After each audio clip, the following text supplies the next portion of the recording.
जिंदगी को जिंदा बनाना है तो प्रॉब्लम्स फेस करने के लिए तैयार रहो, और जिंदगी को मुर्दा बनाना है तो जहां पर हो वहीं पर पड़े रहो। मैंने सुना है कि एक बगीचे में एक छोटा सा फूल था, एक घास का फूल, जो एक दीवार की ओट में दबा हुआ जीता था। कई तूफान आते लेकिन उसका कुछ नहीं बिगाड़ पाते, क्योंकि वो ईंटों से बनी एक मजबूत दीवार की आड़ में था। बरसात आती लेकिन वो भी उसे जमीन पर नहीं गिरा पाती, क्योंकि वो घास का फूल पहले से ही जमीन पर था। उसके पास ही में फूलों का एक बगीचा था। एक दिन उस घास के फूल ने भगवान से प्रार्थना की कि कब तक मैं घास का फूल बना रहूंगा।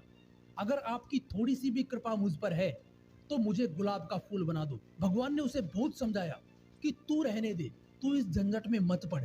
गुलाब के फूल की तो बड़ी तकलीफें हैं। जब तूफान आते हैं तो गुलाब की जड़ें भी उखड़ी उखड़ी हो जाती हैं, लेकिन तू तो मस्त रहता है।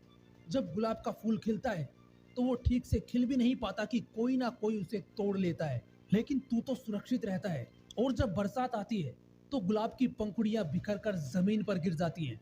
इसलिए तू इस झंझट में मत पड़, तू बहुत सुरक्षित है। उस घास के फूल ने कहा कि मैं बहुत दिन सुरक्षा में रह लिया, अब मुझे झंझट झेलने का मन करता है, मुझे चुनौतियों का सामना करना है। आप बस मुझे भी गुलाब का फूल बना दो, सिर्फ एक दिन के लिए ही सही, 24 घंटे के लिए ही सही। आस पड़ोस के घास के फूलों ने उसे समझाया कि इस पागलपन में मत पड़। हमारा अनुभव कहता है कि हम जहाँ हैं बड़े मजे में हैं। उस घास के फूल ने कहा कि मैं कभी सूरज से बात नहीं कर पाता, मैं कभी तूफानों से नहीं लड़ पाता, मैं कभी बरसात नहीं झेल पाता। तो उसके पास के फूलों ने कहा कि पागल, जरूरत क्या है, हम ईंटों की आड़ में आराम से जीते हैं। ना धूप हमें सताती है, ना बरसात हमें सताती है, और ना ही तूफान हमें छू सकता है। लेकिन वो घास का फूल नहीं माना और परमात्मा ने उसे वरदान दे दिया।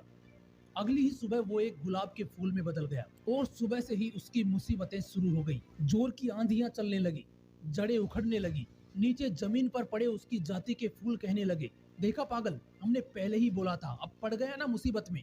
दोपहर होते होते सूरज ने अपनी तेजी दिखाई, वो गुलाब का फूल कुम्हलाने लगा था। बरसात आई तो पंखुड़ियां नीचे गिरने लगी, और कुछ देर बाद जोर की आंधी और बरसात की वजह से उसकी जड़ें उखड़ गईं। वो गुलाब का पौधा जमीन पर गिर पड़ा। जब वो जमीन पर गिरा तो वो अपनी जाति के घास के फूलों के करीब था। उन फूलों ने कहा कि पागल, हमने पहले ही कहा था, तुमने बेकार में ही अपनी जिंदगी गंवाई है, बेकार में ही मुसीबतें पाल ली। हमारी पुरानी सुविधा थी, माना कि पुरानी मुश्किलें थी, लेकिन सब आदि था, परिचित था, साथ साथ जीते थे, सब ठीक थे। उस मरते हुए गुलाब के फूल ने कहा, बेवकूफों, मैं तुमसे भी यही कहूंगा कि जिंदगी भर ईंट की आड़ में छिपकर कायरों की तरह जीने से बेहतर है चुनौतियों का सामना करते हुए मर जाना। मैं तूफानों से लड़ लिया, मैंने सूरज की गर्मी झेली, मैं हवाओं से जूझ लिया। मैं ऐसे ही नहीं मर रहा हूँ, मैं जिंदगी को जीकर मर रहा हूँ, और तुम मरे हुए जिंदगी जी रहे हो। दोस्तों, ये कहानी भले ही काल्पनिक है, लेकिन ये बात सच है कि अगर जिंदगी को जिंदा बनाना है तो चुनौतियों का सामना करना ही पड़ेगा। जय हिंद, वंदे मातरम।